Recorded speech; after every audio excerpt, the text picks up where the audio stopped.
지난 한 주간도 하나님이 기쁨의 동산에 너무너무 잘해 주셨습니다. 우리 수요일 날 최초로 전도 동력 세미나를 초지동산교회 최만성 목사님을 모시고 진행했습니다. 우리 전도부가 주최해서 꼭 필요한 세미나를 했는데요, 제가 세미나를 들으면서 느낀 게 우리 최 목사님이 이제 전도 강사로 쓰임 받겠다, 그런 생각이 들었고요. 우리 교회도 이제 전도를 본격적으로 해야 되겠다라는 생각이 들었어요. 특별히 최 목사님이 자기 전화번호부에 있는 사람들을 전도 대상자로 삼겠다라는 얘기를 들으면서 우리 성도들도 전화번호부와 또 카톡 안에 있는 사람들을 전도하고 양육하는 일에 동기부여하면 되겠다는 생각이 들었어요. 우리 교회에서 진행하는 꼬리물기, 또 공동체 성경 읽기, 1515 방송, 또 여러 가지 우리 예배의 현황을 공유하는 것만으로도 전도의 방법이 될 것이고 또 양육의 방법이 될 것입니다. 그러므로 한번 이번 기회에 다시 한번 결단하고요. 우리 릴레이도 신청했죠. 릴레이를 하는 거는 왜 그럴까요? 계속 하라 그러면 부담스러우니까 한 번씩만 해보자, 그런 거니까요. 여러분 신청해 주시고 했으면 좋겠어요. 특별히 아직도 이 꼬리물기가 뭔지, 공동체 성경 읽기를 어떻게 하는지, 1515 방송을 어떻게 들어오는지 모르는 분들이 있죠. 다 아나요? 모르는 분들은 순장님에게 빨리 연락하세요. 순장 카톡방에만 올리니까 순장님들이 공유를 해줘야 알 수 있어요. 그러니까 모르시는 분들은 순장님에게 왜 안 하냐고 따져서 한번 물어보십시오. 공유할 수 있도록 한번 전교인이 함께 했으면 좋겠습니다. 감사합니다. 두 번째로는 전교인 수양회가 계속해서 신청을 받고 있는데요, 여러분 너무 느긋하게 하시면 안 됩니다. 450명 선착순이고요, 지금 계속해서 신청을 받고 있는데 빨리 하면 할수록 숙소 배정에 유리하다는 걸 기억하십시오. 또 어떤 분들은 4명까지만 된다고 영상에 분명히 광고했는데도 5명을 굳이 칸도 없는데 썼다 그래요. 여러분 다시 해주세요. 4명까지만 되고 2인실과 4인실이 있다는 거 기억하시고 미리미리 신청해 주시고, 신청하는 순간부터 이제 수양회의 행복을 누릴 수 있는 거죠. 빨리빨리 신청해 주시면 감사하겠습니다. 세 번째는 우리 임직자 수련회가 오늘부터 1박 2일로 진행되는데요, 기도 많이 해주세요. 좋은 장로님, 좋은 권사님, 안수집사님이 세워져야 교회 평안하고 행복하잖아요. 그러니까 우리가 이미 세워진 분들을 위해서도 기도할 뿐만 아니라 이번에 새로 임직받을 분들을 위해서도 기도해 주시되 1박 2일 동안 큰 은혜가 있도록 기도해 주시면 감사하겠습니다. 자, 이제 제목을 같이 보겠습니다. 제목, 어찌하여 무서워하느냐. 누가 누구에게 한 말일까요? 예수님이 제자들에게 한 말이죠. 칭찬일까요? 꾸중일까요? 꾸중하는 거죠. 예수님께서 마땅히 믿음으로 반응해야 되는데 반응하지 않는 것을 이상하게 여기신 거예요. 당연히 믿음으로 반응할 줄 알았는데 믿음으로 반응하지 않는 모습 때문에 사실은 아파하시고 실망하시고 야단치시는 거죠. 왜 그럴까? 그러니까 이건 이제 우리가 오늘 본문은 아주 간단해요. 제자들과 예수님이 갈릴리 바다를 지나가시다가 큰 풍랑을 만나서 죽게 되었다. 근데 그곳에서 예수님은 주무시고 계셨다. 제자들이 화가 나서 예수님을 깨웠다. 우리가 죽게 된 것을 왜 돌보지 않습니까?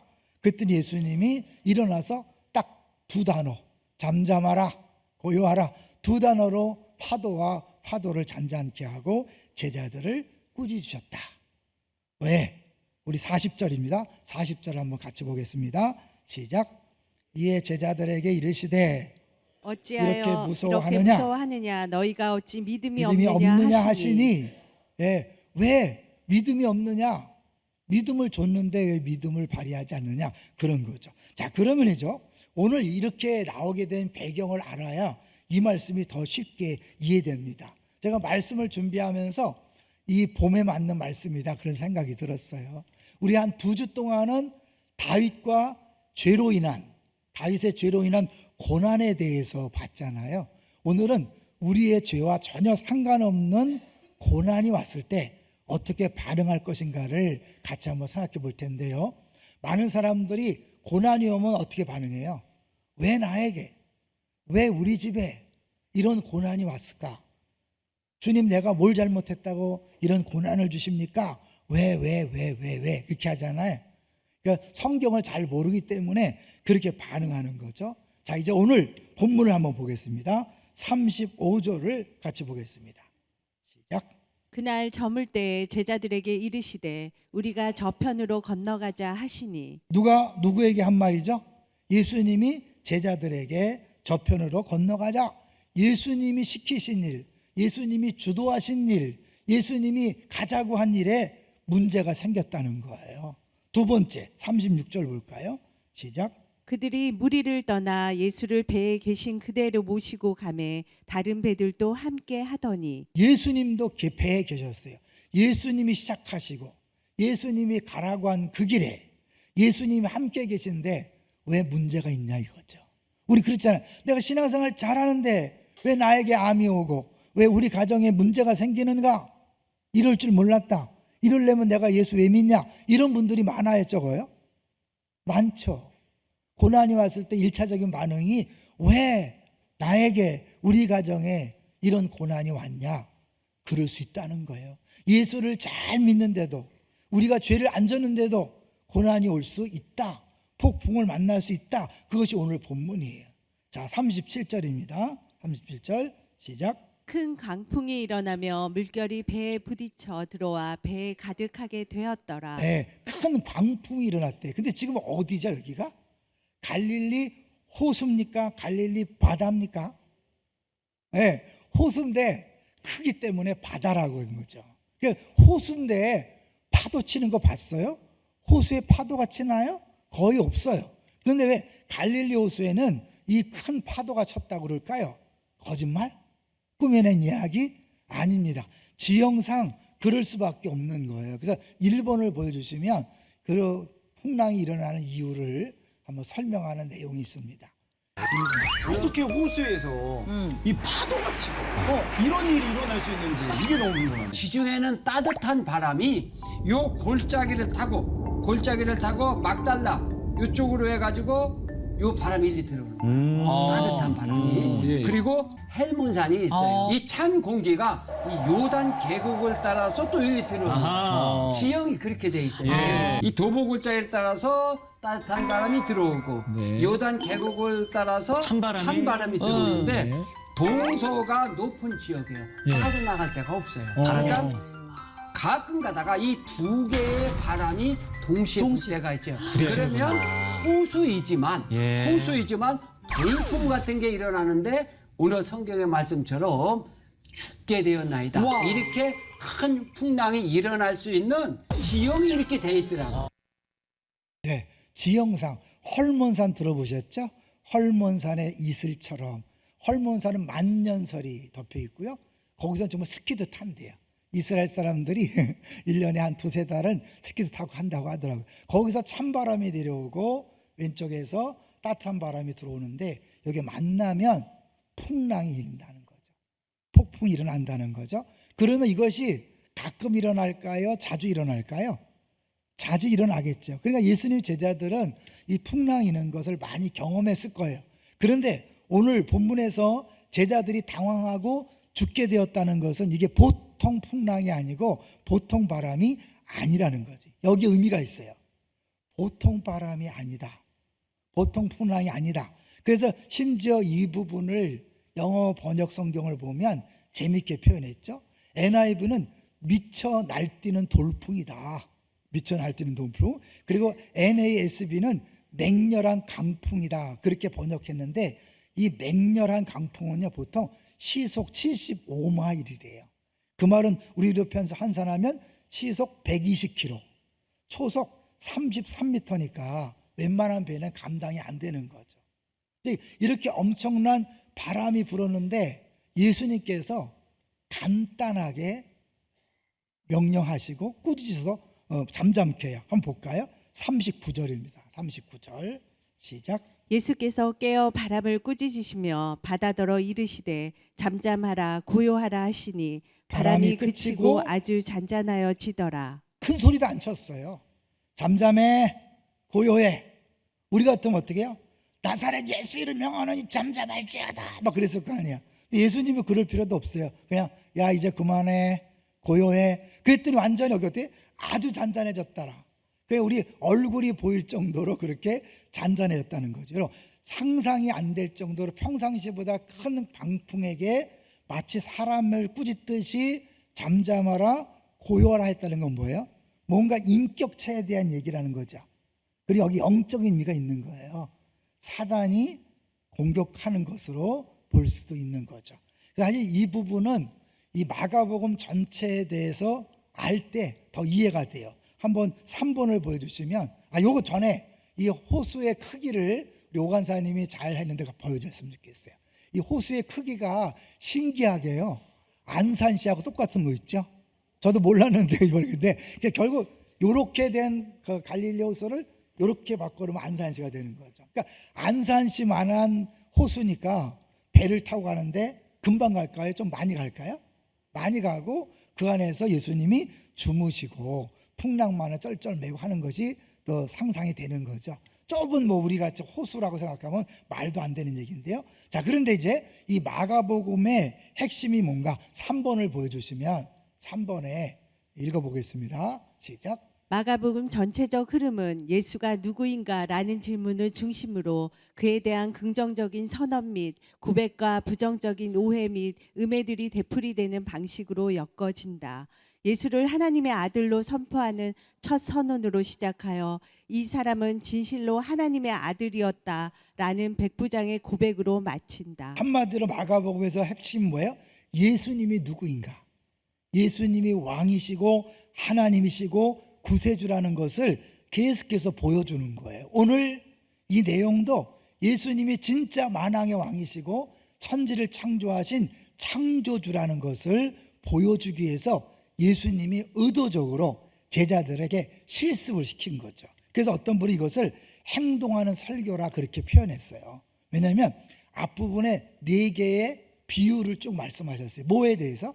하나님 나라에 대한 비유를 4장 1절부터 쭉 얘기했죠. 4개의 비유를 설명한 다음에 4개의 기적이 뒤따라 나와요. 뭔가 연관성이 있어요?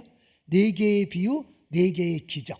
자, 그래서 이걸 한번 볼 텐데요. 4번을 보여주시면 이 3장부터 6장까지 한 묶음이에요. 3장에서 제자들을 선택했고 A- 제자들에게 사명을 주는 거죠. 그러니까 제자 훈련이나 마찬가지예요. 제자들에게 예수님이 누군지를 정확히 알고 따라오도록 만들기 위해서 B와 B는 예수님을 배척하는 사람들 이야기고, C와 C 읽어볼게요. C 읽어볼까요? C 시작. 하나님 나라에 대한 4가지 비유. 비유. C는 예수님의 네 4가지 가지 기적 기적 사건. 사건. 의도적인 거죠.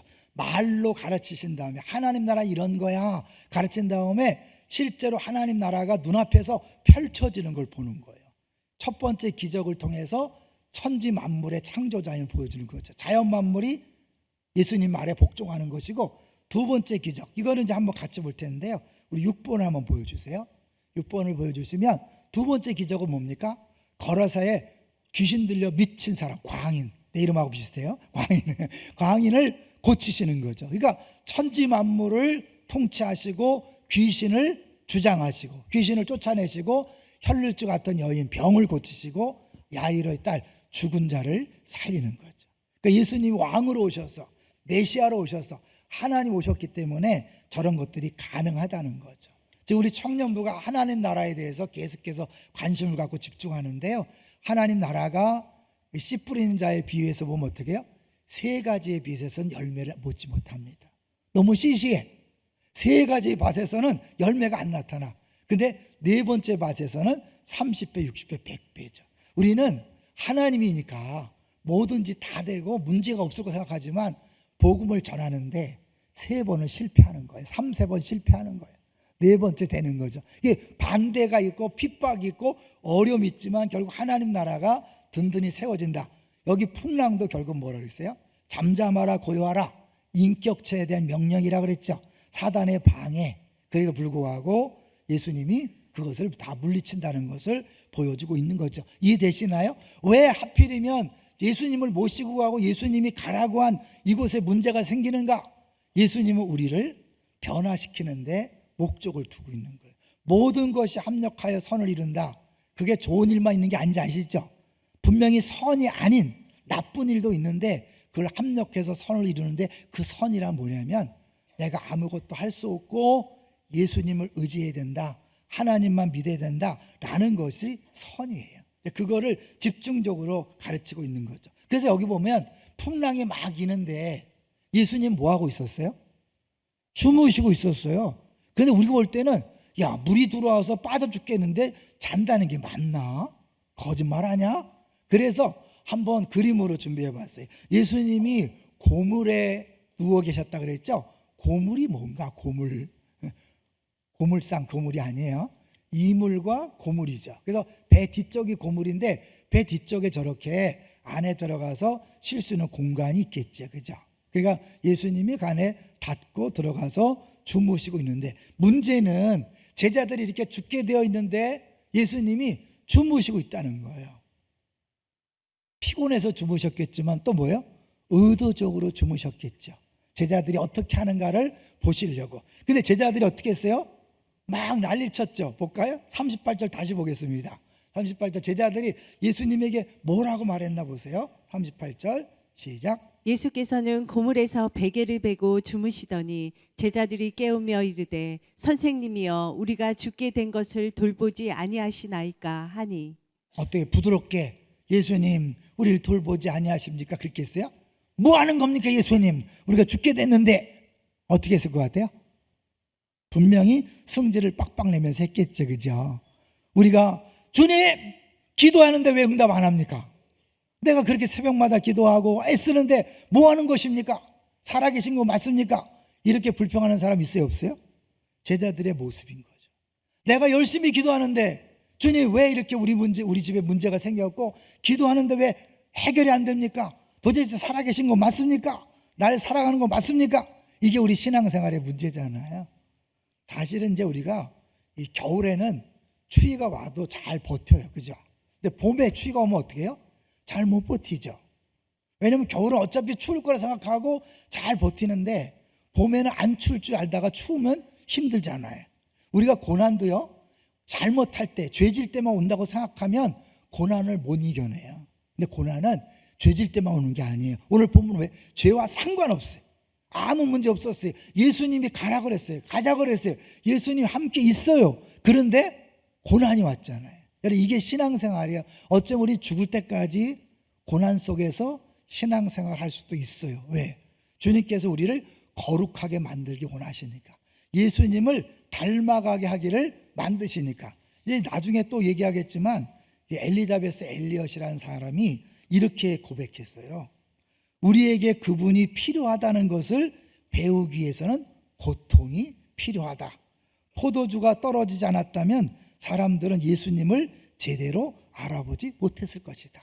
이 풍랑 때문에 예수님이 어떤 분인가를 제자들이 분명히 아는 거예요. 어떻게 알까요? 보세요. 자, 41절을 보십시오. 제자들이 이 일을 통해서 뭘 깨달았을까 보겠습니다. 시작. 그들이 심히 두려워하여 서로 말하되 그가 누구이기에 바람과 바다도 순종하는가 하였더라. 그가 누구이기에? 예수님을 따라다닌 제자들이에요. 예수님이 대단하신 분인 것을 알았지만 이 정도일 줄 모른 거죠. 예수님이 진짜 하나님이라는 사실을 믿었던 거예요? 안 믿었던 거예요? 안 믿었던 거죠. 자, 그래서 우리 8번을 먼저 보시면 이 바다를 잔잔케 하는 것이 어떤 의미인가? 특히 구약을 아는 사람들에게 있어서 바다를 잔잔케 하는 것. 8번 읽어봅니다. 시작. 성경에서 바다는 혼돈을 상징합니다. 그리고 그리고 오직 하나님만이 바다를 고요하게 할 수 있는 힘을 가지고 있다고 말씀합니다. 예수님이 바다를 잔잔케 하신 것은 단순한 힘의 과시가 아닙니다. 신성한 능력의 소유자임을 보여주는 것입니다. 네, 결국은 하나님이라는 걸 보여주는 거죠. 예수님이 계속해서 오셔서 한 게 뭐예요? 내가 하나님이다. 그래서 너 죄사함 받았다. 수근수근 됐죠. 아니 어떻게 인간이 죄를 용서하냐? 하나님 외에는 죄를 용서할 수 없는데 의도적으로 예수님이 내가 하나님이라는 걸 보여주는 거죠. 하나님이 너희들을 구원하러 왔다는 것을 보여주는 거죠. 그러니까 보통 인간이 아니라는 것을 성경은 계속해서 보여주기를 원하는 거예요. 결정적으로 이들에게 어떻게 하나님 나라를 설명한 다음에 봐라 이거야. 하나님 나라 내가 왕으로 하나님으로 이 땅에 와서 하나님 나라를 세운다는 게 이거야. 자연 만물을 내가 통치하는 거야. 다스리는 거야. 걱정하지 마. 그런 거죠. 자, 그래서 7번을 보시면 제자들은 원래 무서워하다가 또 다시 무서워해요. 풍랑을 만나서 무서워하다가 풍랑이 잠잠해진 다음에 또 무서워하죠. 근데 또 무서운 게 다른 의미죠. 헬라어는 분명히 달라요. 진짜로 무서워하는 것과 이 나중에 두려워했다는 건 뭐냐면 하나님을 경외했다는 거죠. 하나님의 놀라우신 면을 보고 깜짝 놀란 거죠. 재미난 것은 이 4장의 마지막 번에 나오는 이 기적과 5장의 3번 기적이 또 나오잖아요. 광인을 치유하고 혈루병을 치유하고 죽은 아이를 살리는 거. 그때마다 두려워하여 놀라고 이런 표현을 계속 쓰는 거예요. 그러니까 예수님이 의도적으로 비유로 하나님 나라를 설명한 다음에 이 기적을 통해 지금 이곳에 하나님 나라가 실제로 임했다. 할렐루야. 이것을 보여주고 가르치시기 위해서 이 고난이 있었다는 것을 깨달으시기를 주의 이름으로 축원합니다. 그럼 오늘날 우리에게 주어지는 고난이 죄의 문제가 아니라 하나님의 하나님 되심을 깨닫게 하시기 위해서 우리에게 의도적으로 허락하실 수 있다는 거예요. 여러에게 암을 주시고 교통사고 나게 하시고 자녀가 어렵게 되고 취직이 안 되고 실업하고 이런 모든 것들이 하나님 내가 교회 열심히 다니는데 왜 나에게 우리 집에 이런 일이 있습니까? 라고 따지는 게 아니라 하나님께서 그걸 통해 하시고자 하는 일이 있다는 사실을 알고 두려워하지 말고 당황하지 말고 담대히 받는 거죠. 그래서요 고난이 왔을 때 우리가 어떻게 대하는가 9번을 한번 보여주실래요? 9번을 보여주시면 여러분 인생에 찾아오는 크고 작은 고난과 고통을 어떻게 한번 같이 읽어볼까요? 어떻게 맞을 것인가? 어떻게 견딜 것인가? 어떻게 지나갈 것인가? 뭐가 빠졌죠? 왜가 빠졌죠. 우리는 자꾸 왜라고 그래요. 왜 나에게? 왜 우리 집에? 그러나 하나님은 절대로 왜에 대한 답을 주신다 안 주신다? 안 주셔요. 모든 고난을 다 겪은 사람들의 결론이 뭐냐면 하나님은 답을 주지 않는다. 대신에 나를 믿어라라고 말씀하신다. 그래서 아까 얘기했던 짐 엘리엇 선교사의 부인인 엘리자베스 엘리엇이 쓴 책이 있는데요. 이 엘리자베스 엘리엇은 누구냐면 여러분 창끝이란 영화 아시죠? 이 창창한 대학생 인류 대학 출신들이 4명이 인디언 마을에 식인종 마을에 선교하러 갔다가 복음 한마디 전하지 못하고 다 죽었어요. 그래서 난리가 났죠. 이게 무슨 허비냐? 그런데 그 짐 엘리엇의 부인이 그 당시에 결혼한 지 27개월밖에 안 됐어요. 2년 좀 지나고 남편을 잃어버린 거예요. 그리고 그때 두 사람 사이에 10개월짜리 10달밖에 안 되는 딸이 있었어요. 근데 포기하고 절망한 게 아니라 2년 후에 딸을 데리고 그분이 그 인디언 마을에 들어갔죠. 식인종 마을에 들어가는데 안 죽여. 여자는 안 죽여. 식인종들이. 나중에 계속 섬기니까 물어봐요. 당신 누구냐? 당신들이 죽였던 그 남자의 부인이다. 깜짝 놀란. 그래서 결국 그 식인종들이 다 예수 믿겠다는 역사적 사실이 있죠. 근데 이제 그때 거기서 한 16년 동안 선교하고 마을을 변화시킨 다음에 이분이 미국으로 돌아왔어요. 그래서 재혼했는데 이 재혼한 신학자가 3년 만에 또 암으로 죽었어요. 첫째 남편은 식인종들에게 선교하다가 죽었고 둘째 남편은 3년 만에 암으로 죽었어요. 그럼 얼마나 고난이 연속이에요. 자기도 노년에 치매에 걸리고 어려움을 겪고 나서 그가 그 고난 중에 쓴 책이 결국 고통은 헛되지 않다는 책인데요. 거기 이렇게 썼어요. 내가 토로하는 왜에 하나님은 나를 믿어라로 답하셨다. 당시 내 믿음은 하나님이 내 기도에 내가 원하는 응답을 주셔야 한다는 믿음이었다. 우리 믿음이죠. 당연히 내 기도에 응답하셔야 된다. 믿습니다. 왜 안 하십니까? 그런 거잖아요. 그런 믿음이 허물어지기 시작했다. 이제 하나님의 성품 위에 내 믿음을 다시 세워야 했다. 나를 사랑하는 하나님이 내게 이런 안타까운 일을 허락하신다는 모순적인 상황을 하나님께 온전히 맡겨야 했다.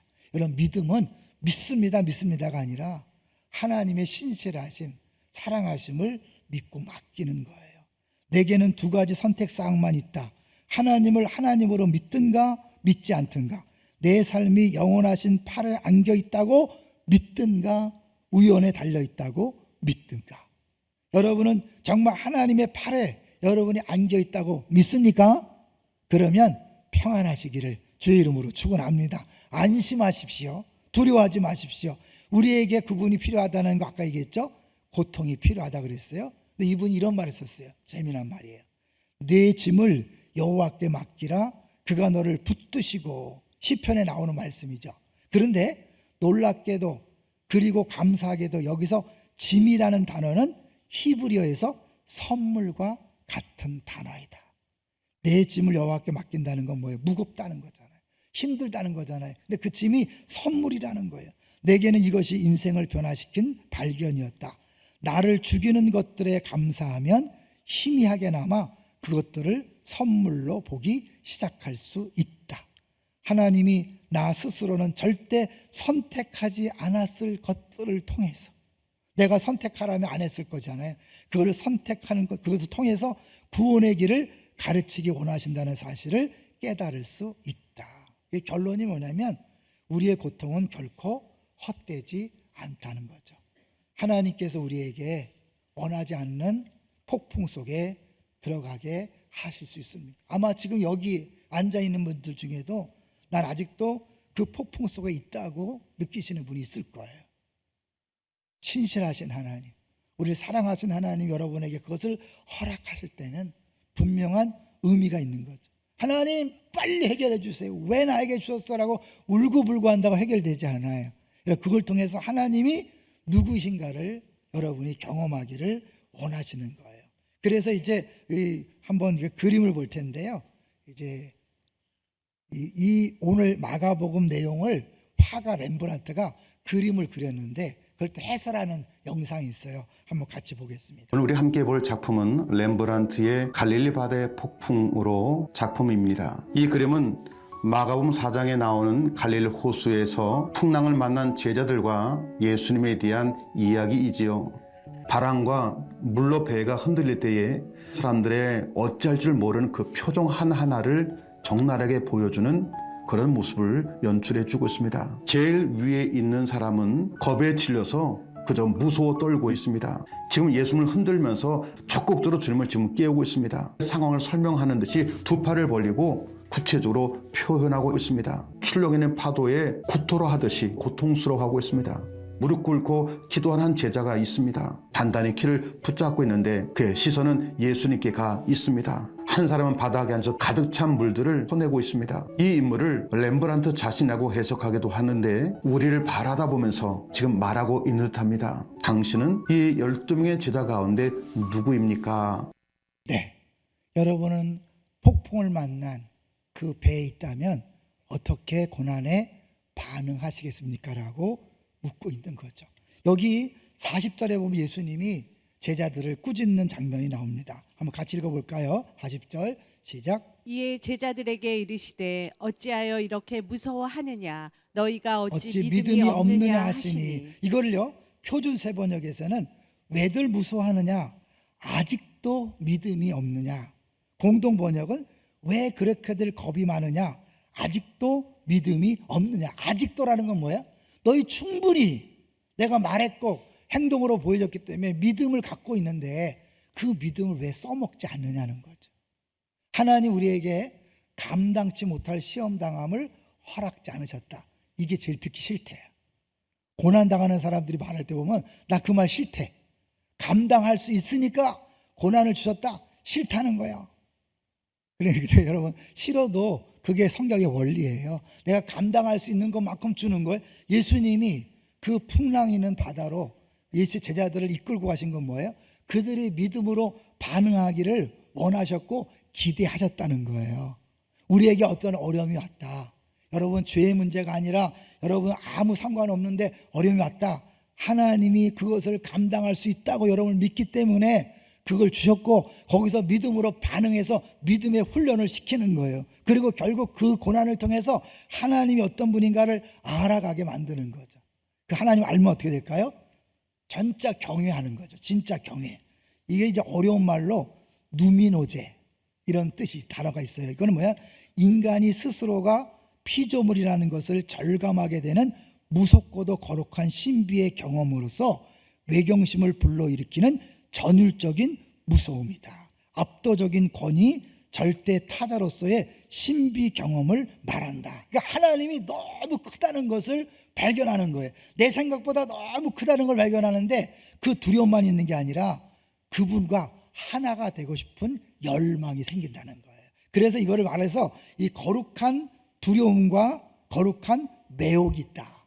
그래서 사실은 진짜 하나님 만나면 하나님과 더 가까이 하고 싶은 마음이 드는 거예요. 더 예배를 사모하고 주의 임재를 사모하고 주님과 하나 되기를 바라는 게 진짜 하나님 만난 사람의 특징인 거예요. 어때요 여러분? 예배를 사모하며 달려나오십니까? 하나님 이번 예배에도 주님 꼭 만나고 그 감격에 젖길 원합니다. 이런 바람이 있나요? 그런 게 있어? 그냥 예배는 그냥 나오는 거 아니야? 안 나오면 벌 받을까 봐 나오는 거 아니야? 이런 분들이 너무 많잖아요. 근데 매 예배 시간마다 진짜 그 거룩한 하나님과 하나 되는 그 기쁨을 맛보게 해달라고 기도하는 분들이 있어요. 왜? 그분들은 아니까. 여러분 그거를 경험시키려고 하나님은 사실은요 우리에게 갖가지 풍랑을 경험케 하는 거죠. 여러분 고난이 왔을 때 두려워하지 마십시오. 이상하게 여기지 마십시오. 당당하게 믿음으로 버티고 믿음으로 이겨내시되 하나님께서 원하시는 것을 경험하는 행복이 있으시기를 주의 이름으로 축원합니다. 이제 하나 중요한 이야기를 하고 정리해 보려고 합니다. 마가는 의도적으로 오늘 말씀을 통해서 요나와 예수님을 비교하고 있어요. 오늘 본문에 나오는 모습이 요나서에 나오는 요나와 거의 비슷해요. 6가지가 공통점이 있는데요. 제가 한번 말씀드려 볼게요. 첫 번째, 예수님도 요나도 배를 타고 바다 위에 있다. 이해되시죠? 두 번째, 예수님도 요나도 폭풍에 휩쓸린다. 예수님도 요나도 폭풍 속에서 잠들어 있다. 똑같죠?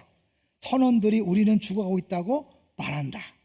다섯 번째, 하나님의 기적적인 개입으로 바다가 잔잔해진다.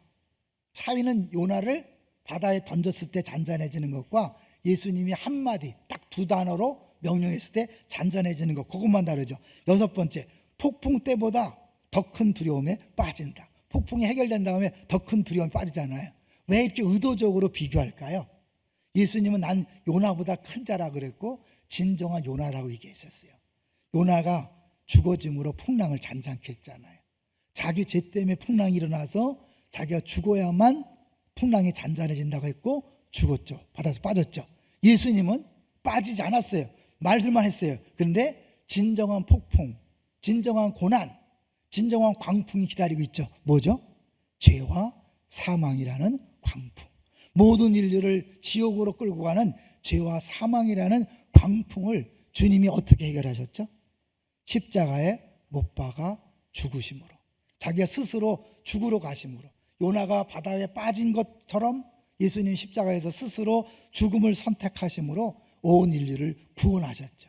그리고 부활하셨죠. 그러므로 이제는 그 어떤 풍랑도 우리를 건드릴 수 없습니다. 어떤 풍랑도 우리를 죽일 수 없습니다. 죽을 것 같은 느낌만 드는 것이고 고통만 있을 뿐이지 절대로 풍랑이 우리를 어찌할 수 없습니다.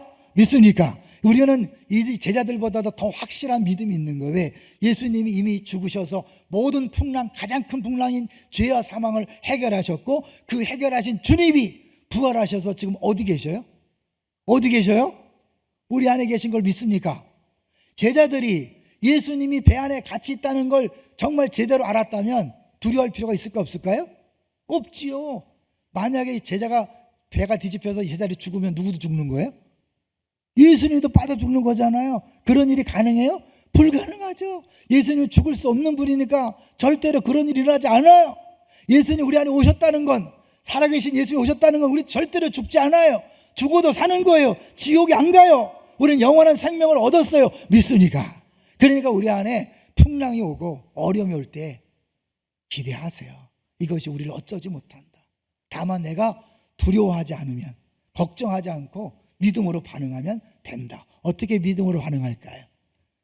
여호와는 나의 목자시니 내가 부족함이 없다 그럴 때 사망의 음침한 골짜기로 다닐지라도, 사망의 음침한 골짜기예요. 죽을 것 같은 골짜기예요.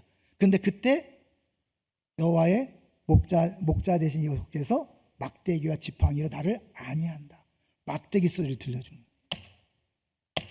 왜냐하면 양은요, 눈이 나빠서 보지 못해. 그래서 막대기를 두들기는 거야. 내가 함께 하고 있어.